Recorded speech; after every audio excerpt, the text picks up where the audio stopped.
السلام عليكم ورحمة الله. بسم الله الرحمن الرحيم. الحمد لله رب العالمين وبه تعالى نستعين. اللهم صل على سيدنا محمد وعلى آله وصحبه وسلم كما تحب وترضى عدد ما تحب وترضى. أما بعد. മനുഷ്യന്മാർ അള്ളാഹുവിൻ്റെ പ്രത്യേകമായ അടിമകളാണ്. സൂറത്തുൽ ഇസ്രായിൽ അള്ളാഹു പറഞ്ഞത് വലഖദ് കറംനാ ബനി ആദം. മറ്റൊരായത്തിൽ ഖലഖലക്കും മാ ഫിൽ അർളി ജമീഅ. മനുഷ്യൻ ആദം സന്തതികളെ നാം ആദരിച്ചിട്ടുണ്ട്. മറ്റൊരു സ്ഥലത്ത് നിങ്ങൾക്ക് വേണ്ടിയാണ് സർവ്വതും പടക്കപ്പെട്ടത്. മനുഷ്യൻ അവൻ്റെ സൃഷ്ടിപ്പിൻ്റെ പ്രധാനവുമായ ലക്ഷ്യം അത് അള്ളാഹുവിനെ ആരാധിക്കുക എന്നുള്ളതാണ്. ആരാധനയിലൂന്നിയ ജീവിതത്തിലൂടെ അവൻ്റെ കൽപ്പനകൾ അനുസരിച്ച് വിരോധനകൾ വെടിഞ്ഞുകൊണ്ട് സ്വർഗസ്ഥരാകുന്ന രീതിയിൽ അവൻ്റെ ജീവിതത്തെ കൃത്യപ്പെടുത്തുക എന്നുള്ളത് മുസ്ലിമിൻ്റെ മേൽ ബാധ്യതയാണ്. പറഞ്ഞു വരുന്നത് വമാ ഖലഖത്തുൽ ജിന്ന വൽ ഇൻസ ഇല്ലാ ലിയഅബുദൂൻ എന്നതിന് തഫ്സീറുകൾ ഐ ലിയാരിഫൂൻ എന്നാണ് ജലാലൈനി ഇമാം അവിടുത്തെ ജലാലൈനി തഫ്സീറിൽ നമുക്ക് കാണാൻ സാധിക്കും. തഫ്സീറുൽ ജലാലൈനിയിൽ അവിടുന്ന് പറഞ്ഞത് ലിയാരിഫൂൻ, അപ്പോൾ അള്ളാഹുവിനെ അറിഞ്ഞുകൊണ്ട് ഇബാദത്ത് ചെയ്യുക എന്നതാണ് മനുഷ്യന്മാരുടെ പ്രധാനമായ കർമ്മം. ഇവിടെ നാം മനസ്സിലാക്കേണ്ട മറ്റൊരു കാര്യം, അള്ളാഹു സുബ്ഹാനഹു വ തആല നമ്മളോട് കൽപ്പിച്ചിട്ടുള്ളത് അവനെ ആരാധന ചെയ്യാനാണ്. ആരാധിക്കുക എന്ന പ്രധാനമായ ലക്ഷ്യം. അള്ളാഹുവാണ് ഏകനെന്നും അവനല്ലാതെ മറ്റൊരാളെയും ആരാധിക്കാനോ അല്ലെങ്കിൽ മറ്റൊരാളോടും നമ്മൾ ഇബാദത്തിനെ വകവെച്ചു കൊടുക്കാനോ പാടില്ല. അതുകൊണ്ട് തന്നെ ആരാധന എന്നുള്ളത് ആ അർത്ഥത്തിൽ അള്ളാഹുവിന് മാത്രമല്ലാതെ മറ്റൊരാളിലേക്കും നാം പോകാൻ പാടില്ല. എന്നാൽ മനുഷ്യന്മാരാകുന്നത് കൊണ്ട് തന്നെ അവർ മഅസൂമിങ്ങളല്ല. അമ്പിയാക്കളും അള്ളാഹുവിൻ്റെ പ്രത്യേകക്കാരായ ഔലിയാക്കളുമാണ് മഅസൂമിങ്ങളും മഹ്ഫൂദീങ്ങളും, പാപങ്ങളിൽ നിന്നും സുരക്ഷിതരായവർ. അതുകൊണ്ട് തന്നെ നബിയിൽ നിന്നും തെറ്റ് സംഭവിച്ചിട്ടുണ്ട് എന്ന് പറയുന്ന വഹാബികൾ അതല്ലെങ്കിൽ പുത്തനാശയക്കാർ, അവരുടെ ആശയം ഒരിക്കലും ശരിയല്ല. കാരണം അള്ളാഹു സുബ്ഹാനഹു വ തആല നമ്മളോട് കൽപ്പിച്ചിട്ടുള്ളത് ഇബാദത്ത് ചെയ്യാനും തെറ്റുകൾ സംഭവിക്കുമ്പോൾ പാപമോചനം നേടാനുമാണ്. അതുകൊണ്ട് തന്നെ അമ്പിയാക്കളിൽ നിന്ന് തെറ്റ് സംഭവിക്കുക എന്നുള്ളത് വിശുദ്ധ ഖുർആനിൻ്റെ ഒരുപാട് വചനങ്ങളിൽ നിന്ന് നമുക്ക് മനസ്സിലാക്കാം. അതുകൊണ്ട് തന്നെ അമ്പിയാക്കൾ പാപസുരക്ഷിതരാണ്, മഅസൂമിങ്ങളാണ്. ഔലിയാക്കൾ അവൻ്റെ ഇഷ്ടദാസന്മാരായ അടിമകൾ, പ്രത്യേകക്കാർ, അവർ അള്ളാഹുവിൽ മഅസൂമിങ്ങളല്ലെങ്കിലും മഹ്ഫൂദീങ്ങളാണ്, തെറ്റിൽ നിന്നും സംരക്ഷിക്കപ്പെട്ട ആളുകളാണ്. ഇരിക്കട്ടെ, അപ്പോൾ മനുഷ്യന്മാരെ സംബന്ധിച്ചിടത്തോളം തെറ്റ് സംഭവിക്കുക എന്നുള്ളത് സ്വാഭാവികമായും ഉണ്ടാകുന്ന ഒരു കാര്യമാണ്. തെറ്റ് സംഭവിച്ചാൽ അള്ളാഹുവിലേക്ക് മടങ്ങണം. അങ്ങനെ തൗബ ചെയ്ത് സംഭവിച്ച തെറ്റ് മായ്ച്ചു കളയാൻ അള്ളാഹു ഒരുപാട് അവസരങ്ങൾ മനുഷ്യന് നൽകുന്നുണ്ട്.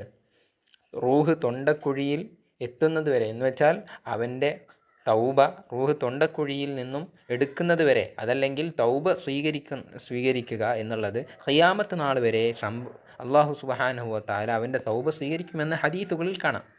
അതുകൊണ്ട് തന്നെ വിശുദ്ധ ഖുർആനിലെ സൂറത്തു സുമറിലെ 53-ാമത്തെ ആയത്തിനെ കുറിച്ചാണ് ഇന്ന് സംസാരിക്കുന്നത്. ഖുൽ യാ ഇബാദിയല്ലദീന അസ്റഫു അലാ അൻഫുസിഹിം ലാ തഖ്നതൂ മിർ റഹ്മത്തില്ലാഹ് ഇന്നല്ലാഹ യഗ്ഫിറുദ്ദുനൂബ ജമീഅ ഇന്നഹു ഹുവൽ ഗഫൂറുർ റഹീം. എത്ര വലിയ ദോഷം ചെയ്ത ആളാണെങ്കിലും അള്ളാഹുവിൻ്റെ അള്ളാഹുവിലുള്ള റജായിൽ, വിശ്വാസത്തിൽ, പ്രതീക്ഷയിൽ അവൻ പ്രതീക്ഷ കൈവിടാതെ റബ്ബിനോട് തൗബ ചെയ്താൽ അവനെ ആ തൗബ അള്ളാഹു സ്വീകരിക്കുകയും അവനെ ഉന്നതമായ പദവിയിലേക്ക് അള്ളാഹു ഉയർത്തുകയും ചെയ്യുമെന്ന് റബ്ബ് സുബ്ഹാനഹു വ തആല നമ്മളോട് കൽപ്പിച്ചിട്ടുണ്ട്. അള്ളാഹു സുബ്ഹാനഹു വ തആല നബി സല്ലല്ലാഹു അലൈഹി വസല്ലമ തങ്ങളോട് പറഞ്ഞിട്ടുള്ളത്, കുൽ നബിയെ നിങ്ങൾ പറയണം, എൻ്റെ അടിമകൾ അവർ തെറ്റിനാൽ ഒരുപാട് അതിര് വിട്ടുപോയ ആളുകൾ, അമിതമായി തെറ്റ് സംഭവിച്ച ആളുകൾ, അവർ അള്ളാഹുവിൻ്റെ കാരുണ്യത്തിൽ നിന്നും പ്രതീക്ഷ മുറിയരുത്. ലാ തഖ്നതൂ മിർ റഹ്മത്തില്ലാ. കാരണം അള്ളാഹു എത്ര വലിയ പാപിയാണെങ്കിലും ഈമാനുണ്ടെങ്കിൽ, വിശ്വാസമുണ്ടെങ്കിൽ അള്ളാഹു അവന് പൊരുത്തപ്പെട്ട് നൽകുക തന്നെ ചെയ്യും. അവൻ ആത്മാർത്ഥമായി തൗബയുടെ റുക്നുകൾ, അള്ളാഹുവിനോടുള്ള തെറ്റുകളാണെങ്കിൽ 3 ഷർത്തുകളും, അടിമകളുമായി ബന്ധപ്പെട്ടതാണെങ്കിൽ അതടക്കം 4 ഷർത്തുകളും പരിഗണിച്ച് ഒരാൾ തൗബ പൂർണ്ണമായി ചെയ്താൽ അള്ളാഹു അവൻ്റെ പാപങ്ങൾ പൊരുത്തപ്പെട്ട് നൽകുമെന്ന് അവൻ നമ്മോട് വാഗ്ദത്തം ചെയ്തിട്ടുണ്ട്. അള്ളാഹു സുബ്ഹാനഹു വ തആല അവൻ്റെ റഹ്മത്ത് വിശാലമാണല്ലോ. അള്ളാഹു നമ്മുടെ പാപങ്ങളൊക്കെ പൊരുത്തപ്പെട്ട് നൽകുമാറാവട്ടെ. അവൻ അങ്ങേയറ്റം പാപം പൊരുത്തപ്പെട്ട് നൽകുന്നവനും കാരുണ്യവാനുമാണെന്ന് പറഞ്ഞുകൊണ്ടാണ് ആയത്ത് അവസാനിക്കുന്നത്. സുയൂത്തി ഇമാമിൻ്റെ പ്രസിദ്ധമായ ഗ്രന്ഥം അസ്ബാബുൻ നുസൂൽ എന്ന് പറയുന്ന ഗ്രന്ഥത്തിൽ പ്രസ്തുത ആയത്ത് വഹ്ഷി എന്ന് പറയുന്ന ജുബൈർ ബിൻ മുത്തൈമിൻ്റെ അടിമയിൽ ഇറങ്ങിയതാണെന്ന് നമുക്ക് കാണാം. ഉഹദ് യുദ്ധത്തിൽ നിങ്ങൾക്കൊക്കെ അറിയുന്നത് പോലെ മുഹാജിറുകളിൽ നിന്ന് 6 പേർ വധിക്കപ്പെട്ടിട്ടുണ്ട്. മുസ്ലിമുകളിൽ നിന്ന് 70 പേരും മറുപക്ഷത്ത് നിന്ന് 23 പേരുമാണ് വധിക്കപ്പെട്ടത്. അതിൽ പ്രമുഖനായ മുഹാജിറുകളുടെ നേതാവായിരുന്ന ഒരാളായിരുന്നല്ലോ ഹംസ റളിയല്ലാഹു അൻഹു. ഹംസ റളിയല്ലാഹു അൻഹുവിനെ നീ വധിക്കുകയാണെങ്കിൽ നീ സ്വതന്ത്രനാണെന്ന് തൻ്റെ ഉടമയാകുന്ന ജുബൈർ ബിൻ മുത്തൈം വഹ്ഷിയോട് യുദ്ധത്തിന് മുമ്പ് പറഞ്ഞിട്ടുണ്ടായിരുന്നു. അപ്രകാരം തന്നെ ഹിന്ദും ഇപ്രകാരം വഹ്ഷിയോട് കൽപ്പിക്കുകയും അങ്ങനെ ഹംസ റളിയല്ലാഹുവിനെ വധിച്ചാൽ അവിടുത്തെ കരൾ പറിച്ച് തിന്നുമെന്നും അവർ നേർച്ചയാക്കിയിരുന്നു. അങ്ങനെ ഹംസ റളിയല്ലാഹു അൻഹുവിനെ വധിക്കുകയും കരൾ പറിച്ചെടുക്കുകയും ചവച്ചരച്ച് തിന്നുകയും ഒടുവിൽ തുപ്പിക്കളയുകയൊക്കെ ചെയ്ത സംഭവം അൽ ബിദായത്ത് വന്നിഹായ പോലെയുള്ള ഗ്രന്ഥങ്ങളെല്ലാം നമുക്ക് കാണാൻ സാധിക്കും. എങ്ങനെയാണെങ്കിലും ചുരുക്കി പറഞ്ഞാൽ ഹംസ റളിയല്ലാഹു അൻഹു ഉത്ബ എന്ന് പറയുന്ന അടിമയാരും പിന്നെ ഹിന്ദിൻ്റെ അടിമ സ്ത്രീയാകുന്ന തുഐമ, ഇവർ രണ്ടിലൂടെയുമാണ് ഹംസ റളിയല്ലാഹു അൻഹു വഫാത്താകുന്നത്. എങ്ങനെയാണെങ്കിലും അങ്ങനെ വഹ്ഷിയെ മക്കയിലായിരുന്നു വഹ്ഷി താമസിച്ചിട്ടുണ്ടായിരുന്നത്. മുത്തുനബി സല്ലല്ലാഹു അലൈഹി വസല്ലമ തങ്ങൾ അവിടുത്തെ ഏറ്റവും വലിയ ചരിത്ര സംഭവമാകുന്ന ഫത്ഹു മക്കയിൽ നബി സല്ലല്ലാഹു അലൈഹി വസല്ലമ തങ്ങൾ അവിടെ എല്ലാവർക്കും നിർഭയത്വം വാഗ്ദത്തം ചെയ്തു പ്രഖ്യാപിച്ചപ്പോൾ വഹ്ഷി ത്വായിഫിലേക്ക് ഓടിപ്പോവുകയായിരുന്നു ചെയ്തത്. പിന്നീട് ത്വായിഫുകാരും ഇസ്ലാം മതം പുൽകിയപ്പോൾ അദ്ദേഹത്തിന് അത് വളരെയധികം പ്രയാസമാവുകയും ഒടുവിൽ അള്ളാഹുവിൻ്റെ റസൂലിൻ്റെ അടുക്കലേക്ക് വന്ന് അവിടുന്ന് മുസ്ലിം ആവുകയും ചെയ്തു. അങ്ങനെ നബി സല്ലല്ലാഹു അലൈഹി വസല്ലമ തങ്ങളുടെ ഇഷ്ടദാസനായിരുന്ന ഹംസ റളിയല്ലാഹു അൻഹുവിൻ്റെ കൊലയാളിയാകുന്ന വഹ്ഷിയോട് നബി സല്ലല്ലാഹു അലൈഹി വസല്ലമ തങ്ങൾ തൻ്റെ പ്രയാസം കണക്കിലെടുത്തുകൊണ്ട് തൽക്കാലം എന്നിൽ നിന്ന് മാറി നിൽക്കണമെന്ന് റസൂലുള്ളാഹി സ്വല്ലല്ലാഹു അലൈഹി വസല്ലമ തങ്ങൾ പറഞ്ഞു. സ്വാഭാവികമാണല്ലോ, കാരണം ഘാതകനെ കാണുമ്പോൾ ഹംസ റളിയല്ലാഹു അൻഹുവിനെ എപ്പോഴും ഓർമ്മ വരുമായിരുന്നു. അതുകൊണ്ട് തന്നെ ഹിന്ദും ഇപ്രകാരം മക്ക വിജയ ദിവസം, മക്ക ഫതഹ് ദിവസമാണ് മുസ്ലിമായത്. അങ്ങനെ അവരുടെ വീട്ടിലുള്ള ബിംബങ്ങളെയെല്ലാം അവർ തച്ചുടച്ച് അവർ പറയുകയുണ്ടായി, ഞാനും വിശ്വസിച്ചിരിക്കുന്നു എന്ന്. എങ്ങനെയാണെങ്കിലും പ്രസ്തുത സംഭവത്തിൽ നിന്നും ഈ ആയത്തിൻ്റെ വിവക്ഷയിൽ നമുക്ക് കാണാൻ സാധിക്കുന്നത് അവിടുന്ന് ഹംസ റളിയല്ലാഹു അൻഹുവിൻ്റെ ഘാതകനായിരുന്ന വഹ്ഷീനെ പോലും ഇസ്ലാം തുറന്ന വാതിലിലൂടെ സ്വീകരിച്ചെങ്കിൽ എത്ര വലിയ തെറ്റ് ചെയ്ത ആളാണെങ്കിലും അള്ളാഹുവിൻ്റെ മഗ്ഫിറത്ത് അത് അങ്ങേയറ്റമാണ്. അവൻ്റെ കാരുണ്യം ഒരു ഉമ്മക്ക് കുഞ്ഞിനോടുള്ള കൃപയേക്കാളും ഇഷ്ടമുണ്ടെന്ന് ഹദീസുകളിൽ നാം തന്നെ പഠിച്ചിട്ടുണ്ടല്ലോ.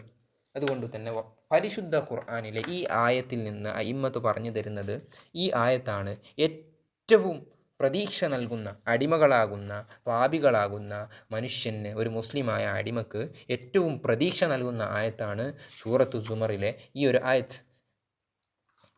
ലാ തഖ്നതു മിർ റഹ്മത്തില്ലാ, നിങ്ങൾ ആശമുറിയരുത് എന്ന് അല്ലാഹു സുബ്ഹാനഹു വ തആല പറഞ്ഞതാ.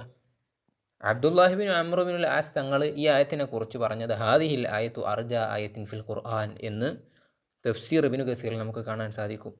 പക്ഷേ നമ്മുടെ അയിമ്മത്ത് പറഞ്ഞിട്ടുണ്ട് ഈ ആയത്ത് കൊണ്ടുള്ള ഉദ്ദേശം അമലിയായ കാര്യങ്ങളിലാണ്, വിശ്വാസത്തിലല്ല. അതുകൊണ്ട് അള്ളാഹുവിനെ അവിശ്വസിച്ച ഒരാളെ സംബന്ധിച്ചിടത്തോളം അവന് ഈ ആയത്ത് കൊണ്ട് രക്ഷപ്പെടാൻ കഴിയില്ല.